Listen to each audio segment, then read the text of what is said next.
says talking about climate can't be fun? Thank you for joining us for this conversation on going big on climate and big ag with Senator Cory Booker. I'm Greg Dalton, and I'm in the San Francisco Bay Area. I would like to acknowledge the Ohlone and other indigenous people who have stewarded these unceded lands for 10,000 years. Currently, there are many different tribes and bands working to restore their culture, heal their historic trauma, and protect their traditional territory. I recently got to know members of the Coast Miwok Council near where I live in Marin, and I've learned a lot, and I encourage you to go beyond land acknowledgements to reach out and meet indigenous people in your community. They are still here. We're recording today's conversation for the Climate One radio show and podcast that drops every Friday. You can subscribe wherever you get your pods. We record here about once a month. We're on the radio every week. Coming up here on Monday, June 12th, Peter Glick, co-founder of the Pacific Institute and author of The 3 Ages of Water, will be here talking about all things water. On July 17th, J.B. Straubel, a co-founder of Tesla and CEO of Redwood Materials, will be here talking about recycling lithium-ion batteries. Register for the, register for these events and more on our newly refreshed website, climateone.org. Before I welcome Senator Booker, I'd like to encourage you to donate to Climate One and support our work. You can make a donation right now by scanning the QR code behind me. Producing these high-quality shows takes resources. I have a great team. They like to get paid. It takes a lot to pay people in the Bay Area. And consider becoming a monthly donor and provide ongoing support for creating these engaging conversations. Climate touches everything we do, everywhere, all day, and these conversations are really important. We reach 170,000 people on radio and podcasts around the country every week. At the end of today's conversation, we'll take questions from the audience. Please write your name on the cards on your seat and write your name and a concise question. And then Megan, our producer, will collect them, and then I'll call out people by name and welcome you to the microphone over here in the order that I called. If you're watching online, you can submit your questions in the comment section, and we'll get to them if we can. Senator Cory Booker has represented New Jersey in the U.S. Senate since 2013. He's emerged as a national leader in the effort to fix our broken criminal justice system and end mass incarceration. He's also worked to reform America's broken food system, address our nation's nutrition crisis, and end food insecurity. Please give a warm San Francisco welcome to Cory Booker. Thank you. I'm going to give you a hug. This is wonderful.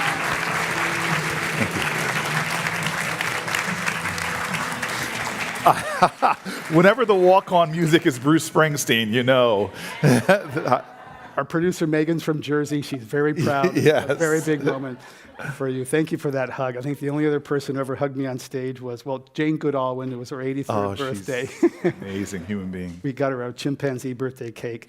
We're going to talk about food. I first want to acknowledge this moment where, in 2012, you were running your first campaign and Hurricane Sandy devastated New York and New Jersey, causing some $60 billion in damage. It was a big moment. Bon Jovi did a fundraiser at Madison Square Garden, and time went on, and people kind of forgot Sandy. We're in another moment of climate impacts right now, where a lot of people are suffering on the East Coast. We in the West Coast have empathy for them because we've been there, and now maybe they have a little empathy for us. So talk a little bit about this moment right now that's happening with the smoke and wildfires in New Jersey. Well, clearly it is causing a lot of challenges and health challenges, especially for vulnerable people with respiratory illnesses and such. But I think I want to go back to what you said about this idea that all of these increasing patterns are demonstrating the clear crisis on the planet, but they're happening all over the place. And then we may not have another hurricane in New Jersey for years, but other things are happening, whether it's flooding in Pakistan or droughts in the Sahel region of Africa. And what we need to have as a species is just a lot more courageous empathy for the suffering of others. I see this in gun violence a lot, where it shouldn't take it happening to us or our families or our schools or our supermarkets or our places of worship in order for us to have the courageous empathy necessary for us to take more dramatic action to end that nightmare. And so yes, my community The East Coast is suffering from the New England area all the way down to Washington, D.C., where I was, and perhaps even more south. But this should be not something that we just mark with words and concern, but it must stimulate empathy and action. And thank you for that. Empathy is key to change, as you say. And yet we tend to have this people hearing this on the radio may think, a couple of weeks from now, may think, oh, that's already over. We have this tendency to kind of forget these things and go on. So how can these moments galvanize lasting change rather than be a bad thing? Get through, glad that's over, hope it doesn't happen again. Yeah, I worry that with big issues, we often allow our inability to do everything to undermine our determination to do something. And I always try to tell stories, and history is replete, our own lives are replete with the small actions of individuals making big changes. I always tell people the quick story about a white guy sitting on a couch in New Jersey watching TV and seeing the crisis on the Edmund Pettus Bridge. And he is so disturbed by these people being beaten with billy clubs and gas that he decides to go to Alabama, then laughs because he can't afford a plane ticket, not to mention to close his business. And so all he says is, well, I'm going to give an hour a week of pro bono work to a civil rights organization in New Jersey, and finds this one called the Fair Housing Council, works with them over the years to design these test cases where you send a black couple to look at a house, they're turned away, and a white couple comes. 5 years later, after they get good at it, they amazingly, he says he gets a case file of a black family coming up from the South looking for communities with great public schools and is turned away from housing. They set up the sting operation, and the black couple's told the house is sold. The white couple puts a bid on the house for the black family. Bids accepted, papers are drawn up, and on the day of the closing, the white couple doesn't show up, the lawyer and the black man does. They get attacked in the real estate agent's office. Real estate agent punches the lawyer and sticks a dog on the black guy. Oof. But after a lot of legal rigmarole, the black family in 1969 moves into the home, has this incredible community, incredible public schools, and 41 years later, the baby in that family becomes America's 4th black person ever popularly elected to the United States Senate, me. And so a lot of people underestimate what a small action on big issues can actually do when it ripples out in time and space. So don't discount your power. The most common way people give up their power is not realizing they have it in the first place. And even if you can't do everything about an issue, do something today that you didn't do yesterday. Do something this year that you didn't do last year to be a part of a larger movement for change when it comes to climate. And food is one area where climate can often seem very abstract, like power plants and things remote from people. But food is a place where people, if you're fortunate, you can vote 3 times a day with your fork. So people don't really know that Jersey, actually, I didn't know that agriculture is the 3rd largest industry in New Jersey. So talk about food and climate and what brought you to be so passionate about food. Well, on the point we were making before, a lot of it is our W.B. Du Bois in The Souls of Black Folk talked about the tragedy of man, forgive the genderized language, but the tragedy of humanity is that we know so little about each other. And a lot of things that allow injustice to fester is not being focused on learning about your neighbor, learning about your fellow person. And that means that we often get involved in these very impersonal systems that sustain and perpetuate injustices. Like I always say that I did not know the ills of fast fashion, for example, and I bought t-shirts, wore things, just never put my thought into, wait a minute, who made the shoes I'm wearing? Mm-hmm. What were the provenance of the clothing I'm wearing? And how am I, through my dollars and my ignorance, participating in systems that are pushing injustice on the individuals who are making them, injustice on our environment?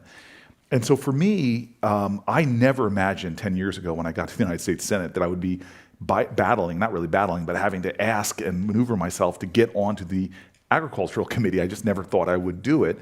And I did it because one of my great staff members came up to me and said, every issue you care about, all the issues you care about and have been working on intersect within our food system. Mm-hmm. And the more I listened, first I laughed at him, then I joined him, which is often the process.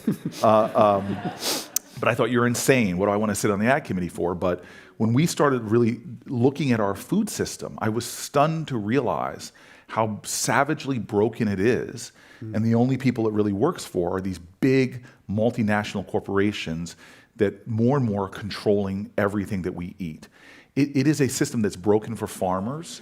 If you interview farmers, the majority of American farmers are actually small farmers, but the system does not support them. They have higher suicide rates. They're going out of business at alarming rates. There's this mass consolidation of farmers. It's broken for farm workers. I was challenged by the United Farm Workers Association to go out and work a farm. I was stunned at, number one, how difficult the work it was.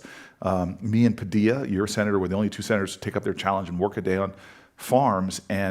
But what was more stunning to me, besides the fact that I was sore for days and days afterwards, was just having conversations with the farm workers about sexual harassment, wage theft. It's broken for our ecology. What we prioritize and emphasize and incentivize is a farm system that poisons our lands, poisons our rivers and streams, causes flooding. Even though farmers are great stewards of the land, they're pushed into a system that often is very destructive. It's broken for our environment, climate change issues. It's broken for the end user.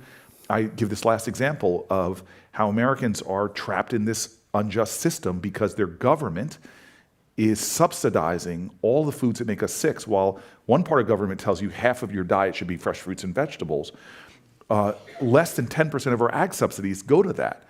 And so kids in San Francisco or in Oakland could walk into a corner store and find a Twinkie product cheaper than an apple, not because of the free market, but because government has decided that we're going to cheapen the Happy Meal, we're going to cheapen the Twinkie, and all the other stuff that we want you to eat, we're going to make more expensive, harder to access, and drive rates of disease that most Americans should be stunned by.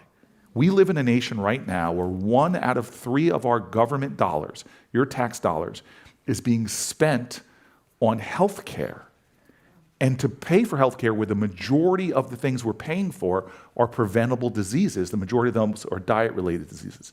So this food system is broken for everybody, but mostly it's broken for all of us, because we are seeing in America diabetes rates, hypertension, all of these rates of illness and disease and suffering spiking up. And our government is fueling that because they're subsidizing the fast food or the highly hyper-processed foods, and then we're paying for it again on Medicaid, Medicare, and healthcare benefits.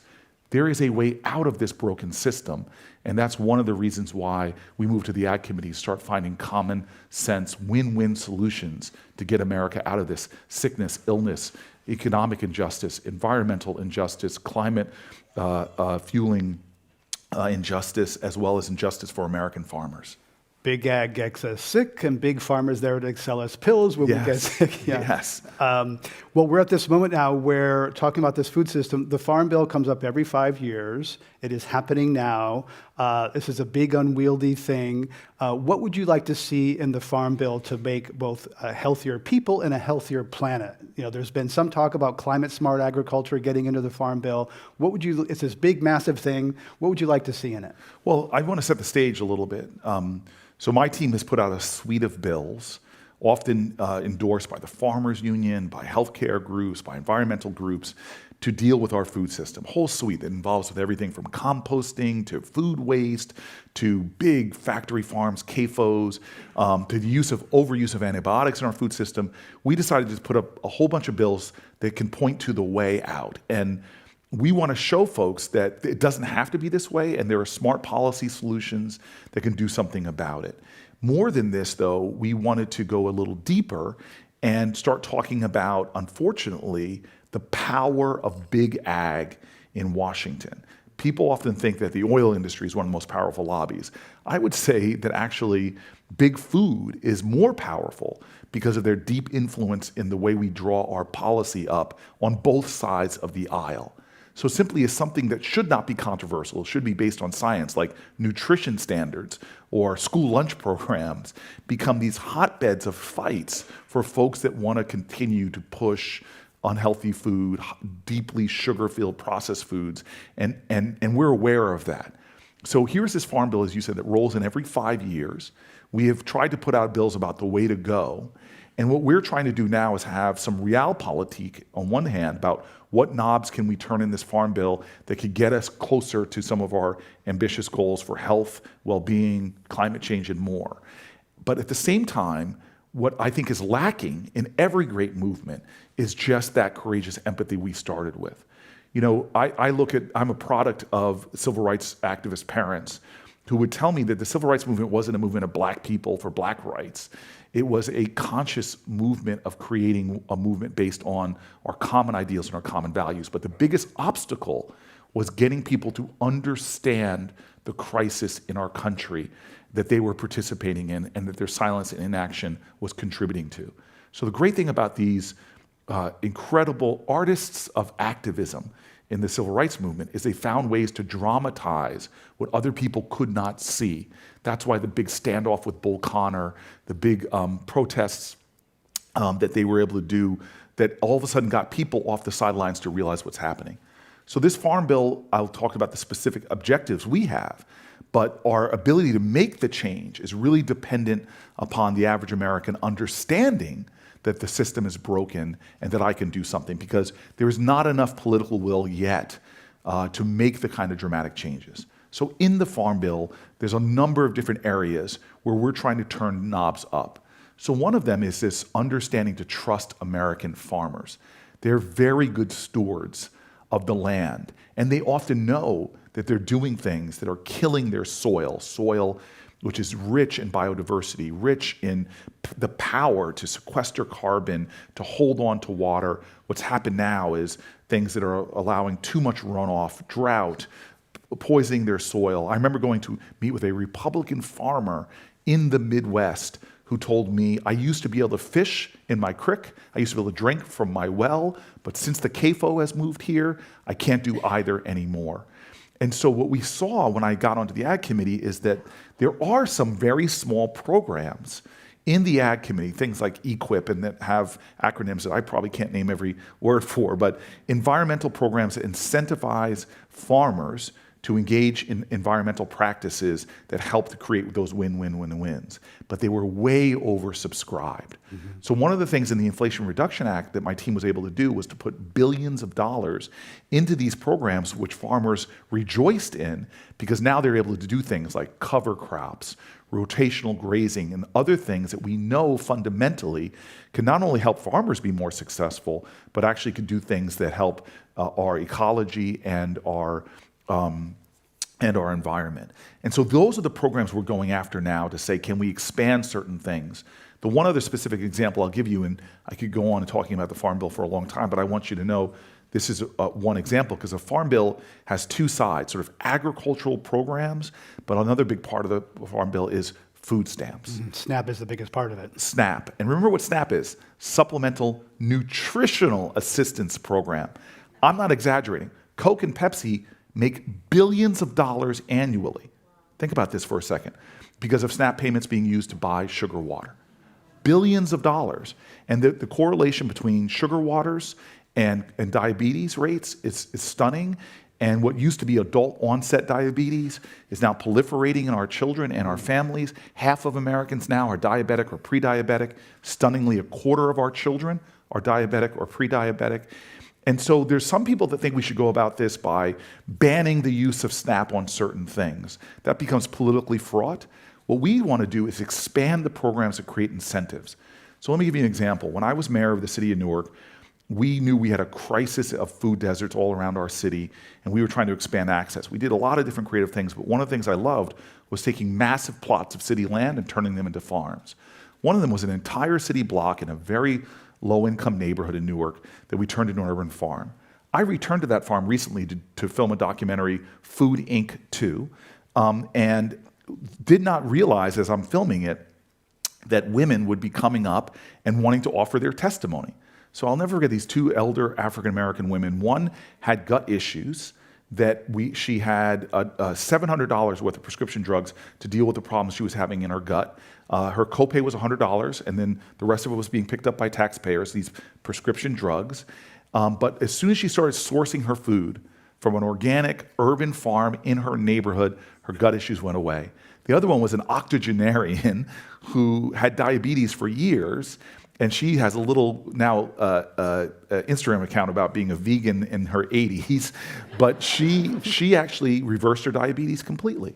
And so the program that they were taking advantage of, that we were talking about, has a terrible name, GusNip, but it's basically the double bucks program, where if I go to the supermarket and use $1 of my SNAP to buy sugar water or highly processed food, I get a dollar like any consumer.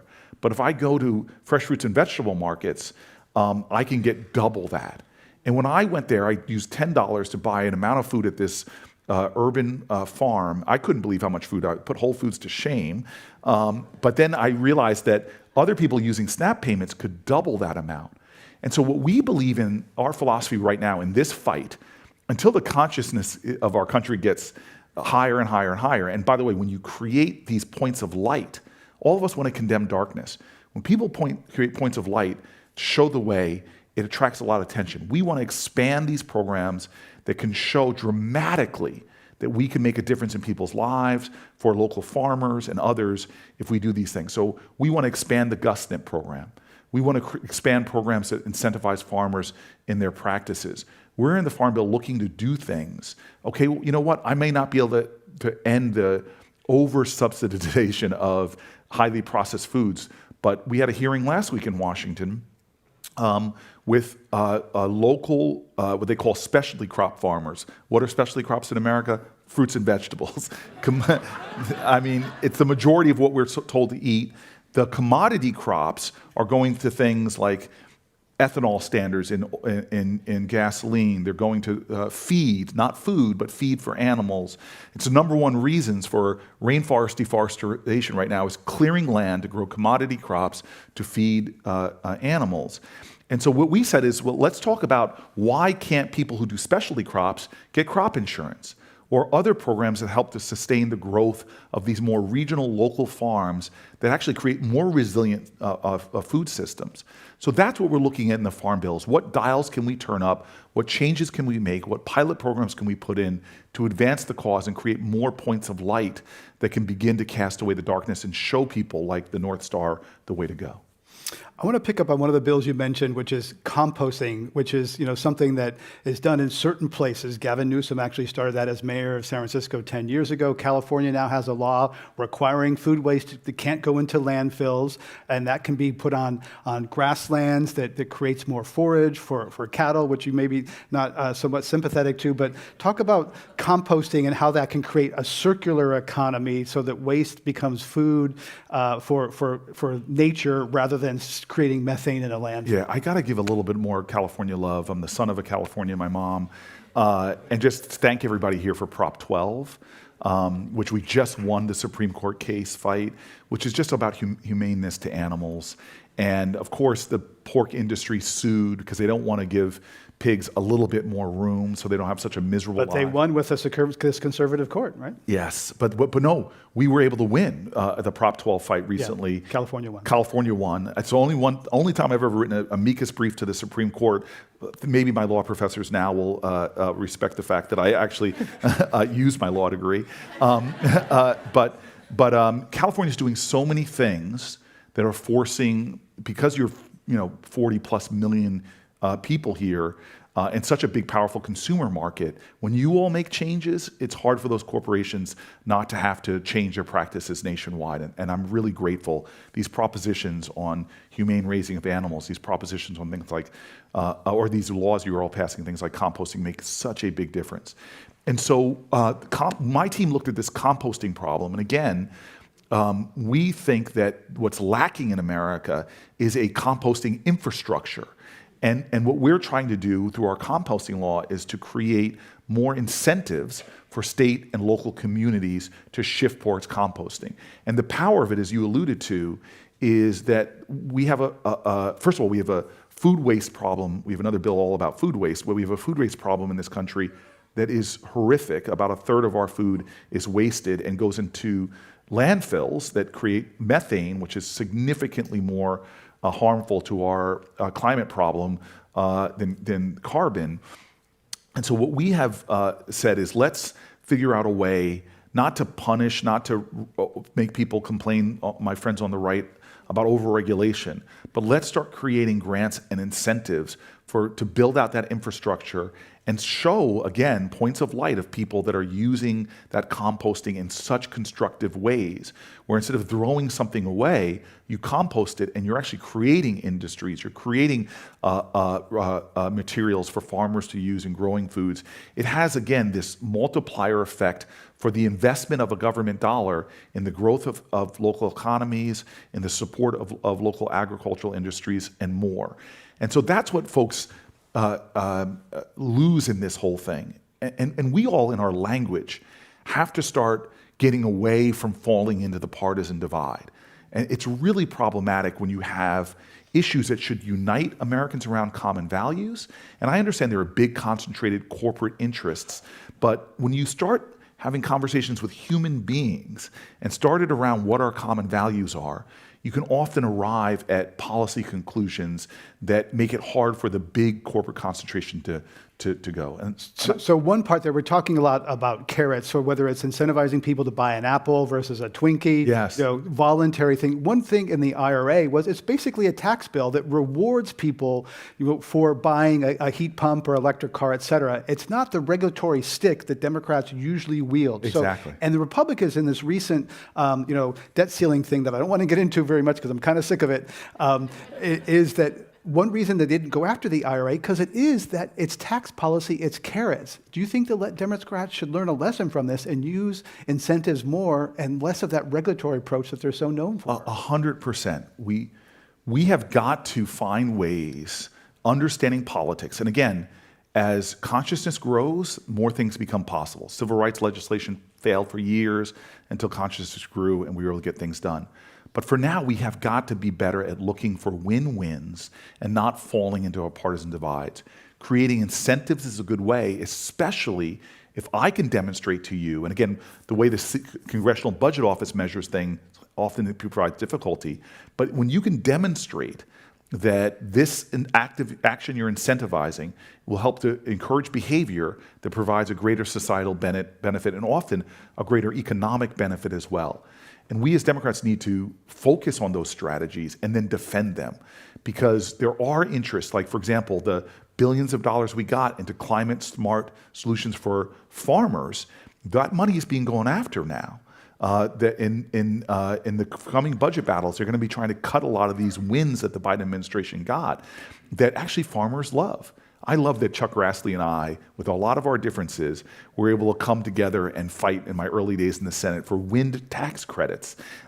Because when I went out to Iowa to run for president, I was surprised at how many wind farms I saw on farm. Farmers were getting win-wins with that. And so when you do programs that actually benefit people, despite their party, they begin to defend a fight for those programs. They call that mailbox money. Yes, right. Exactly. Farmers call it's money that they're going to get.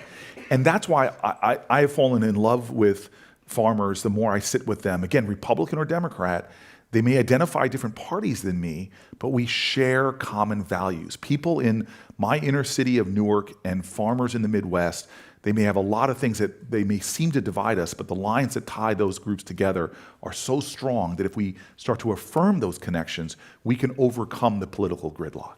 You also sit on the Foreign Relations Committee, and one thing that unites Republicans and Democrats these days seems to be, banging on China. Yeah. And China's commonly cited as enemy for both parties. China also happens to control most of the supply chain for both solar panels and batteries and that are needed to transition away from fossil fuels. So how does the escalating tensions with China fit into the energy transition? Right. Can you harm one by doing the other? Right. I try to talk about the Chinese government, and often when people say China, and I heard this from the previous president, it fuels a lot of hate towards Chinese Americans and towards Asian Americans in general. And at a time with the skyrocketing hate crimes against Asian Americans in this country, it's important that we remind people. Thank you. My wife is Chinese. My kids are biracial, and they are afraid of the anger. I mean, I cannot tell you, coming to San Francisco and hearing a lot of my Asian American friends talk to me about the hate crimes that are there and something we should keep present. And so the Chinese government is definitely doing things that should have us all conscious. I mean, the pandemic was full of lessons, collateral lessons. Despite the over 1 million Americans that died as a result of COVID, we should not lose the lessons that came from that horrific pandemic. And one of them is these things like supply chain, security, and defense. And so when it comes to the unifying Democrats and Republicans around this idea of China competition, it's working across the board. And one of the reasons why Joe Biden had perhaps the most successful Congress in my lifetime, because everything from the CHIPS Act to the IRA, a lot of these things were about doing things to counter China.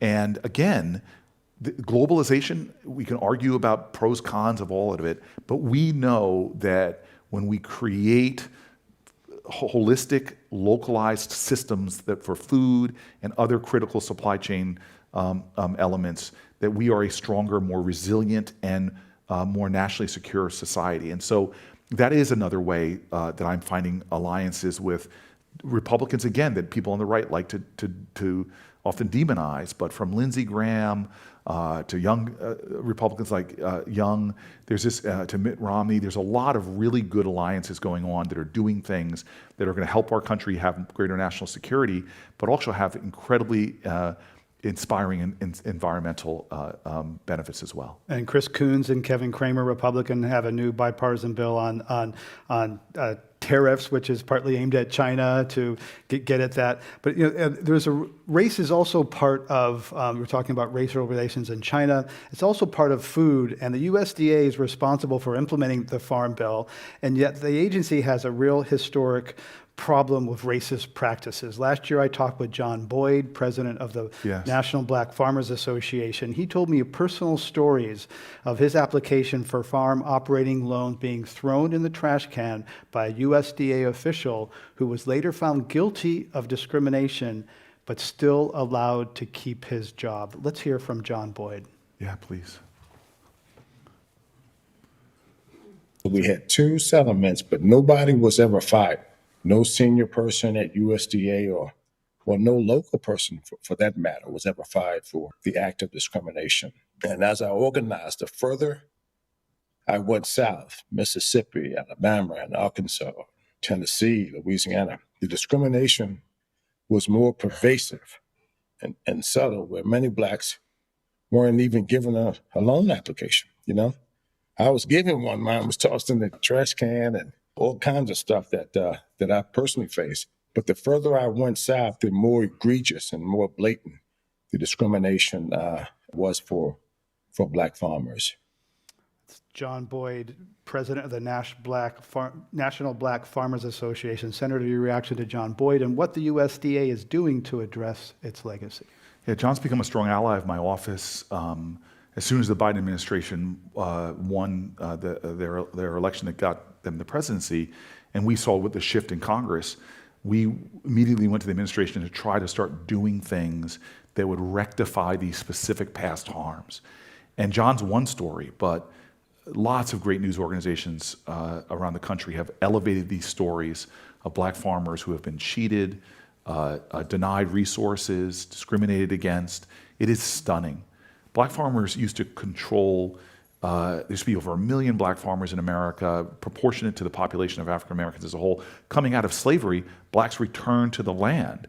But that history, especially even since 1950, Blacks have been moved off their land, continuously losing opportunities and dwindling down to a very small amount.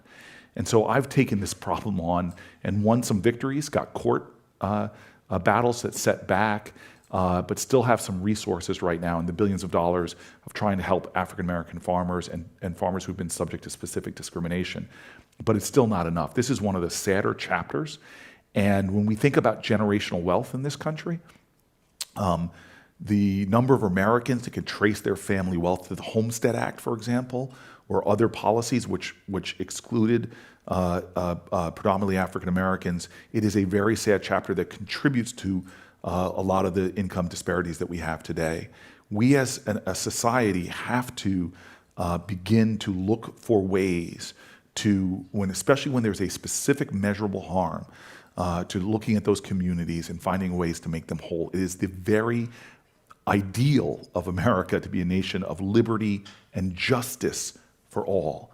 But these are a lot of farmers in America who are very frustrated, that have faced unimaginable injustice and haven't found a way to be made whole and make it right. Meat accounts for about 60% of greenhouse gas emissions from food production. One of the biggest tensions in climate conversations is the weight of individual choices versus actions. Americans are eating less meat, and by that I mean beef, not poultry or fish, per capita over the last few years. But what should the average person focus on building a more healthy and just food system? Well, I think these are personal choices we all make, and I'm one of these folks. I'm a vegan, but I'm one of these folks, the last thing I want my government to do is to tell me what to eat. Very ideal of freedom is eat whatever you want. But I will tell you this, I don't want my government picking winners and losers. I don't want my government that is subsidizing some foods to the harm of other foods. We should be creating a far more level playing field and understanding that we are a nation right now that is using practices, forget your diet for a second, that are unsustainable. And as the entire planet Earth is moving more towards the standard American diet, sad, as the globe is moving more towards our diet, we will probably need about 4 planet Earths just to have the land necessary to feed the exploding demand for pork, chicken, and beef. These are not, the way we are doing these practices right now are not sustainable. So I'm just a big believer that we need to start looking at alternative proteins. We need to start making more awareness out there of different alternatives, and also stop picking winners and losers. That said, there's exciting things going on, whether you're vegan or vegetarian or carnivore or what have you. There's a lot of exciting things going on that should inform us all in our policy decisions and perhaps maybe even our personal decisions. So I just sat with Dr. Mark Hyman yesterday, or day before yesterday in my office, and all he wanted to do was talk to this vegan about buffalo. and Mark he believes that you should reduce the meat, increase vegetables, but he's loves his meat and he loves eggs but he was telling me about this powerful buffalo regenerative farm that he had been to. And I was blown away by what he was talking about, because they're doing rotational grazing and environmentally practices that really harken back to the days that buffalo used to roll the plains. And so he went to explore it, and he said he couldn't believe what this regenerative buffalo farm has achieved. He said that, especially when you compare them to others that are doing it the standard American way. Factory farms, yeah. Factory farms. And he said, in these prairies, the biodiversity exploded. Species of plants that roam the plain that people hadn't seen in years and years and years. The soil became biodiverse. The nutrients in the soil, it was exploding again with life, not dirt, but soil. And then he said what was really interesting to him was, because the soil held water, and I've seen these pictures of people who do farming with chemicals that kill everything in the soil, and it's dirt and it's flooding, rolling one off, right next to farms that use regenerative practices that are green, that are rich. You can see the life in the soil. But the thing that I had never heard before that marked it to me was, he said that in these vast acreage, historically, there had been streams and rivers in them, but they had all dried up. But as soon as they turned it back, because the soil was holding so much water, the streams, the rivers, the creeks came back and flowing, to the point that neighbors were jealous of, wait a minute, how did you get this water back on your land? And they weren't doing anything. They weren't out there watering. It was just the power of nature to heal itself if you go back to these regenerative practices. And so I want people to be happy. I think joy should be the center of our being. So I'm not telling you what to eat, but the more I find that I grow my consciousness and align my diet, my shopping habits, especially those of us who are privileged enough to have some flexibility and are not living paycheck to paycheck, which unfortunately is 40+% of Americans, but the ability to align your values and your personal habits together, that's integrity. And living with that integrity isn't something that can be contained within. The most powerful way, and my favorite story in leadership, is about Gandhi entertaining visitors in his tent. The mother who asks Gandhi to emphasize dietary discipline. And Gandhi, talk about vegan. This guy was like a fruitarian vegan. And she says, tell my son to stop eating sugar. And he goes, I won't. And she seems to protest. And he goes, no, I'm sorry, I won't. But come back in 2 months and ask me again. She comes back into the tent with her son. 2 months later, Mahatma, sir, with great respect, my son will listen to you. His terrible dietary habits, his health is suffering. Would you tell him to stop eating sugar? Gandhi gets up, puts his hands on the son boy. Mahatma touches this child and says, my child, you must stop eating sugar. The mother was pleased. The child was affected. And she's going to leave, but she stops and says, forgive my disrespect, but why didn't you just tell my son to stop eating sugar 2 months ago? And he said, because 2 months ago, I was eating sugar. And so I have seen in my life the greatest impact I can have on others is when I'm deeply authentic, living according to my values. That's what often is. There's nothing worse than a politician that talks right and walks left. And so I want people to pursue their joy. I want people to expand their understanding of Americans, because the most toxic threat to our nation right now, I believe this, and we have real problems in America and we have real problems globally, but I think the most toxic threat is the hate that is growing on Americans for each other. And this is creating an environment where we can't even talk to each other or affirm our common values. I was campaigning pretty hard in the last midterm election, traveling all around the country, and I sat down on a plane, and I often have people saying nice things to me. Often, unfortunately, people, you should all send me Mother's Day cards, because I often get called, you mother something else. So I get all kind of reactions across America as I crisscross the nation. But people were being really nice to me on this plane ride, and I sit down next to a mom and a daughter, 80 and 60, and they don't know who I am. And here I am, this large African-American male, and for my ego, some people might think this is wrong, but for my ego, I loved hearing what they said. They go, sir, who are you? Are you a professional athlete? And I'm like, well, I could be if I wanted to. But I said, no, ma'am, I'm a United States senator. And immediately, all of us in America, if you meet a politician, a congressperson, you want to know what tribe they're in.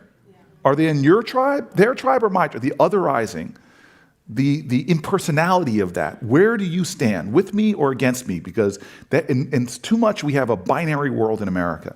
And I said, ma'am, I'm a Democrat. And she looks angry at me and says, I should have brought my Trump hat. Now, there is a moment, all of life, our power is not in what happens to us. Our power is never in the stimulus, it's always in the response. And we have a choice to respond with love, empathy, compassion, or to respond with negativity, hate, lower frequencies of our being. And I look at the woman, and I'm not dancing to this tune. And I looked at her and I go, oh my gosh, Donald Trump, he signed 2 of my biggest pieces of legislation into law. And she seemed surprised by that. And I go through some of the common values of that legislation, one on criminal justice reform, one on getting investment into low-income, rural, and urban areas in America. And the record was scratched. It's a long flight. By the end of the flight, we are talking about our personal lives. I learn about their family. They learn about mine. We're affirming our commonality and talking about some of the problems in America, being we don't talk to each other. We don't listen to each other. And so my biggest worry about a lot of these issues is when they fall into the partisan divide, we stop listening. There's a paper I remember, if I remember correctly, they did a study where they took an arcane educational issue policy and they said, this is a Democratic policy. And immediately 80% of the Republicans were against the policy because it was labeled a Democratic policy. Yeah, sure. But Democrats were not much better when they flipped it around and said it was a Republican policy. All us Democrats hated it. And that is the crisis, because the issues we're talking about cannot be solved in a partisan way. I'm looking at the Senate right now, and I hate to tell you, the map for 2024 is looking pretty bad. We are defending a lot of seats. We being Democrats are defending seats that are going to be hard to, I hope I'm going to be everywhere from Montana to Ohio to even West Virginia if Manchin will have me. But my point is, we have got to start, not only, I think every election matters, every election's important, but somehow we have to commit ourselves to creating more dialogue, more ability to affirm each other's humanity and still believe that we have common cause in this country. Because when America acts with a sense of increased compassion and empathy and common cause, we dazzle humanity in what we achieve. From immigration laws that let the entire planet's diversity come here and breakthroughs in science, defying gravity, going to the moon, to even affirmations of human rights and human dignity that have put us as a standard bearer for a planet that's still struggling with LGBTQ rights, as we see in Uganda and elsewhere. We can do these things when we stop hating each other, and even if we disagree, find ways to affirm this commonality. I call it love. People could call it just affirming your fellow citizenship. For you,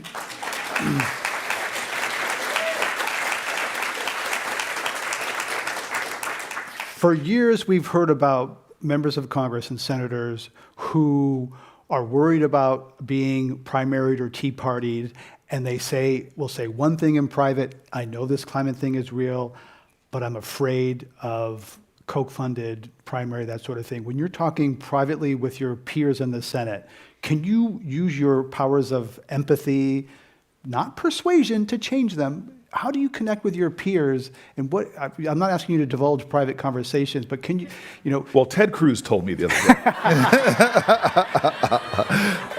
how much, you can relate as humans, and that's all great, and you might have a moment, and then they go back to their tribes Yes. and their incentives Yes. and their fears and their constituencies. How do you wrestle with that between humans working in a system that is pulling them away from the humanity you're talking about? Well, I'll tell you two very quick stories. One of them, I'm exposing a friend here because Lindsey Graham and I disagree on a lot, but one of my favorite moments, I'm a new senator coming to the Senate. Mr. Graham, sir, I hear that you're open to some criminal justice reform. Can we work together? And he said to me, and he could be joking, I don't think he was disparaging one of the people he was running against, but he goes, Cory, I'm in a primary right now, and I'm running against a guy that's batshit crazy. I can't talk to you about this now, but after the primary, after I'm done with my election, let's sit down and talk. And Lindsey is a guy that always gives me a straight answer. If I could tell you the things we've partnered together and gotten done. He had climate legislation with John McCain 20 years ago. He is an infinitely a person I can work with. But let me give you a one from a guy who brought a snowball to the Senate floor, who's now retired, but Senator Inhofe. And when I got to the Senate, Bill Bradley told me, go out to dinner, go to their office, meet with every one of your Republican colleagues and get to know them as people, not as partisans. And I did. It was an amazing odyssey. Ted Cruz and I actually went out to dinner, and it was hard because he's from Texas and I'm a vegan. But we found a restaurant. That worked, and have passed legislation together. But Inhofe, I can't get a one-on-one meeting with. Senators are busy, and I understand. But I go to his office for Bible study, and as soon as I walk into his office, I have my implicit bias challenged. We all have implicit biases. My implicit bias was I did not expect to see this right-wing Republican senator with a picture of him and a little black girl on his mantle, featured on his mantle in an affectionate embrace. And I call my older senators as best I can by their titles, not their first names, and I look at him and I go, sir, who dat? and he tells me this powerful story about his family adopting this child out of very difficult circumstances. So fast forward many months, I now have this connection, very human connection, and appreciation for him. And there's a big education bill going through the United States Senate that they're not allowing any amendments on it, which often happens on bills, to keep it clean, no hairs. And Lamar Alexander is guarding the bill, and I have an amendment that would help homeless and foster children. And I'm frustrated that I can't get my amendment on, but I'm sitting in the back row sulking, and on the Democratic side, and I see Inhofe walk onto the floor of the Senate and into the well. And I go, you know what? I remember this family member. And I walked into the well, summoning the spirit of this young African-American girl, and talked to him about my amendment. Sir, I know you care about disadvantaged children. I made my pitch, because let me think about it. I walk back to the Democratic section, sit down, and I see him marching towards me with some vigor, and he comes up to me and says, I'm in. And he starts walking away. I'm like, sir, what do you mean? And he goes, Cory, I'm going to co-sponsor your amendment. Then we go get Grassley and start piling up the Republicans. And when I go to Lamar Alexander, I have a full house, lay my cards on the table, and Lamar says, okay, it's now the law of the land. And so I'm not saying that There are big issues, I keep returning to gun violence, that anguish me. I've lost people I know to assault rifles. I'm not saying that we're going to solve those with kumbaya moments, but I know we can't solve those unless two things happen. One is we stop demonization, which often prevents coalition. And number two is what King said.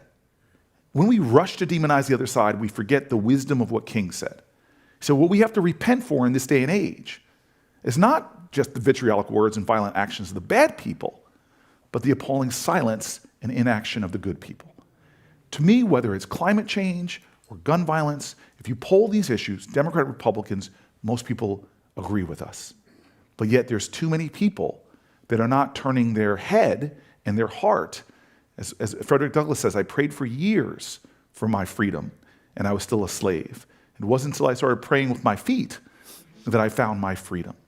More people need to get up off the couch, like the guy watching the Edmund Pettus Bridge who said, you know what? I'm not going to let my inability to do everything to undermine my determination to do something. I'm going to do the best I can with what I have where I am.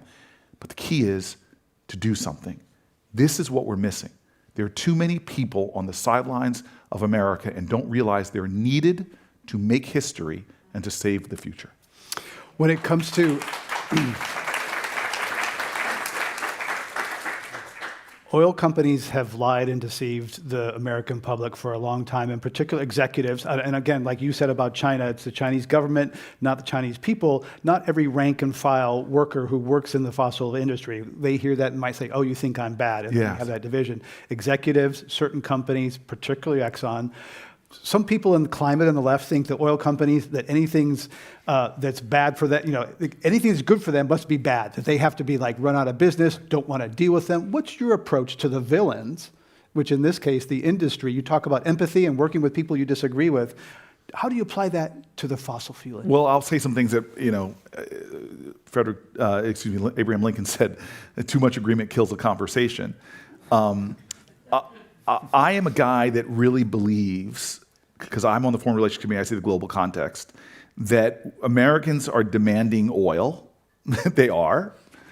So when you point your finger and want to vilify the people that are delivering oil to your pump, you got to look in the mirror first. That's hard. It's hard. And then Americans might want to, and it's a global market, by the way.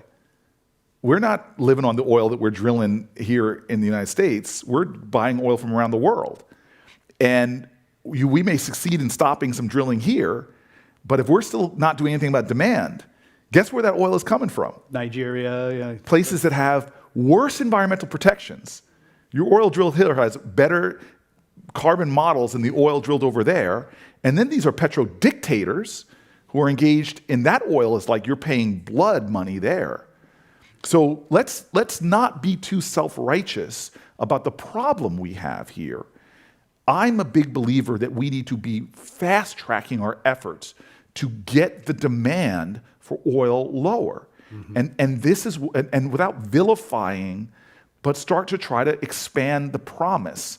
Now, I'll give you one example. We were talking about this in the car ride over here because we thought you were going to bring this up. I'm grateful you didn't, so I don't know why I'm about to. This is why my staff, it's like, they find this with driving tests. If you look at don't look at the barrier, you're looking at the barrier, you drive into the barrier. They made me look at this beforehand, but we just had a big moment on the Senate floor where part of the debt ceiling fight were some permitting issues. Mm-hmm. And I'm surprised. I get Democrats telling me, Cory, we got to do some permitting reform. And I'm like, yeah, I'm all for permitting. We need, in order to get the transmission, we have massive transmission problems now with solar, wind. How are we going to get that? We definitely need permitting reform, or else the slowness of our transition off of oil is going to be affected. I'm the biggest believer in permitting reform. And I'm the biggest believer in just dumb regulation stopping things. When I was mayor of the city of Newark, I had people bringing in cargo, putting it on trucks and driving it to exit 8A, far away from Newark, warehousing it there, and then when it needed to be sent out, they poured it back into Newark, spewing all this carbon into the air and smog that gives my kids 4 times the asthma rates. So I said, all this vacant land in Newark, I want to build down there, but the EPA comes in and says, well, you have to have groundwater standards at the same level as residential. And so I had to start jumping over all these environmental hoops that ultimately were going to reduce the amount of carbon that I had. You're causing the problem through your environmental delays that I need to do. So will find very few Democrats as friendly towards me as understanding that we need to have the common goal here and not mess it up with all this muckety-muck. But what I get so frustrated about, and I wish Americans could have seen everything that I see. We did this environmental injustice tour through America. And from going to Duplin County, North Carolina, where the CAFOs where these contract farmers who have miserable lives because they're a few steps short of sharecroppers. But these big multinational pork corporations, who 3 or 4 of them control the whole market, dictate to the contract farmers how they have to raise things, big warehouses of pigs, all of the feces going through these grates into massive lagoons, and then they're sprayed onto fields in low-income communities. And so you walk through this community of African Americans who have been on that land since slave times, since slavery was around, and now the value of their land has gone to the floor. They can't open their windows. They can't put their clothing on the lines. They have respiratory diseases, clusters of disease that are spiked, and they sit there and say, how can we have this happen? How could Americans eat their bacon and not understand how we're suffering? We're totally separate. Again, it's the lines that divide us that stop us from having empathy and understanding that forget whatever religion, love your neighbor. It's not a geographic thing. We're all each other's neighbors. But I traveled to a place called Cancer Alley. You don't need to know. Look up Cancer Alley. You're going to see a section of the Mississippi that's in near Baton Rouge, where it happens again to be a low-income community. This is a low-income African-American community where the particulates in the air, all of these things that have been permitted that spew, these chemical plants that are spewing stuff in the air, their cancer rates, cancer clusters. I sat and I couldn't hold back my tears. As family after family in this crowded black church were getting up and telling about their family members that have died of cancer. I could take you Uniontown, Alabama. I could go through the places where we don't know the absolute misery and suffering of other Americans based upon systems, whether it's the petrochemicals or the food industry, that are poisoning Americans right now. And so that's my bigger frustration, is that, again, there are too many people that just don't know about the systems that we're participating on. And when you expand that lens beyond America, we don't want to know. No, and you start visiting other countries, whether it's people working in warehouses that produce the devices we carry around, or the clothing that we have, the poverty that worries me most, and I'm a United States Senator that made a decision to live for the last 25 years in a community below the poverty line where we don't mistake wealth with worth.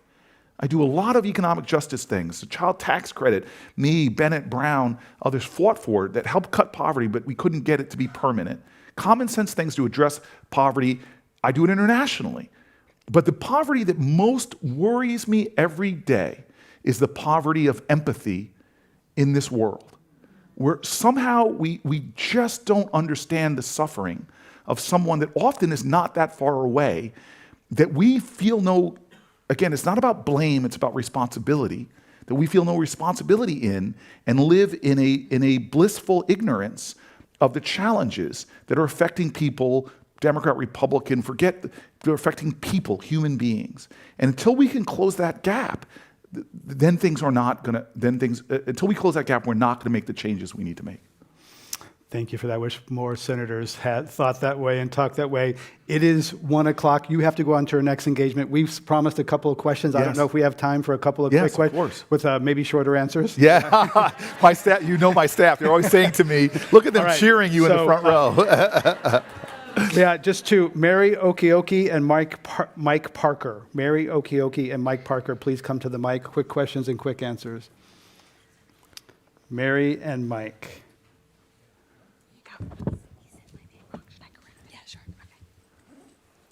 Hi, so I'm Mary Okicki, and thank you both for being here. So my question is, so Tyson Foods has already had their certified climate smart beef program in place. How can we realistically address climate change as well as animal and human welfare as long as concentrated animal feeding operations are in place? I mean, besides the methane, as you've mentioned, there's disease, hormones, antibiotics, the pollution to the neighbors. So please help me get legislation passed. I mean, I have a bill, the Farm System Reform Act, that would put a moratorium on these CAFOs, that would give these contract farmers a way out, because often they can't get out because they're stuck in so much debt. They're just common sense solutions. I was told when I ran for president, I was told that I couldn't get Iowa folks to stand with me on CAFOs. But as I told you, I would get cheers from crowds in Iowa because they live up close to some of these. So there is legislation. I'm happy to have my team tell you about it. Post it on your Facebook page, post it on your Instagram page. Help more people understand the consequences of our food systems that exist within CAFOs. We can solve this problem, and those farmers are not going to suffer by getting rid of CAFOs.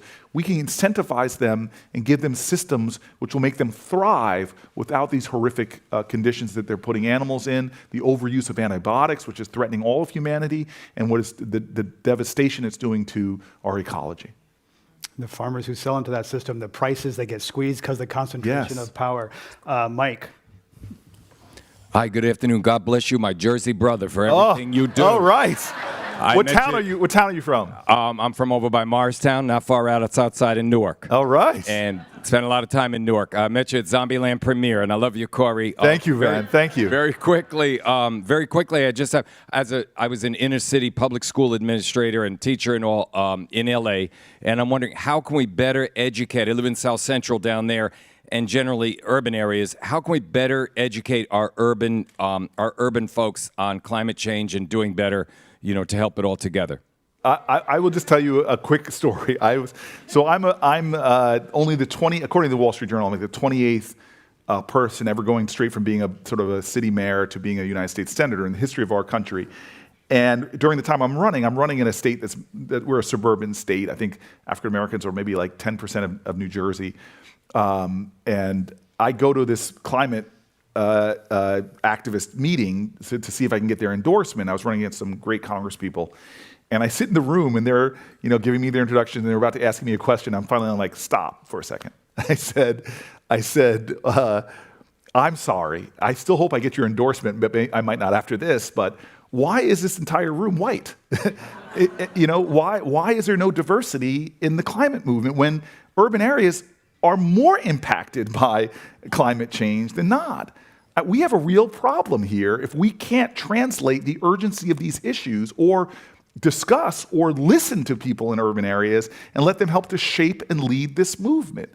And so I get frustrated a lot when somebody wants to come and talk about, again, I'm a guy that loves animals. My office probably leads in the Senate for doing things to fight from right whales to shark finning to other endangered species fighting for wolves. But if you don't meet people where they are on issues, then you're going to lose important parts of a coalition. And remember, my parents taught me this about the civil rights movement. The strength of the civil rights movement wasn't that it was just black people. It was a rainbow coalition of all people that had lots of difference, but they found out they had common cause. And so I know that there are pressing issues in urban areas every day, and you all know these in San Francisco. How the hell am I going to pay the rent? How am I going to find a safe, a good environment for my children to go to nursery school or preschool? The demands are great. Slowing down to be an inclusive, racially, religiously, economically movement, to listen to people, not to tell people, but to listen to people and translate or incorporate their views, their ideas, doesn't make a movement weaker. It ultimately will make the movement far more powerful. And thank you, Senator, for bringing the power of your heart and your mindfulness into this conversation and here today with us. Thank you very much. I hope you'll. Thank you. Thank you. Senator Cory Booker. Thank you. Oops. Thank you very much. Thank you. Oh my gosh, absolutely. Yeah, you got it. Thank you. Oh, that's great. Well, my chief of staff, Veronica, raise your hand over there. Yes. Yeah. I wanted to thank the senator staff, Mather, Martin, and all of those people. Thank you very as much. well as the Mr. Climate One Penzer. team for helping this happen today. Hi, how are you? Nice to meet you. Yeah, thank you. Hi, how are you?